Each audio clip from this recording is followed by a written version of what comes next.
સામેથી જગ્યા કરશો તો શૂટિંગમાં સારું આવશે. તો એક એક ચોટલા કરશો તો પણ આવી જશે.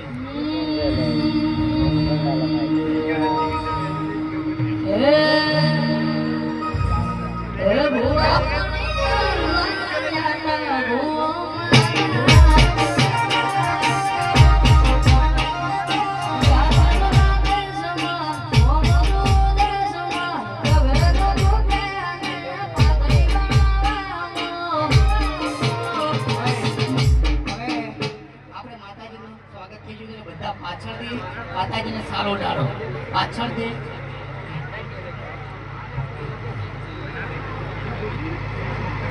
એ બસ એ જોડો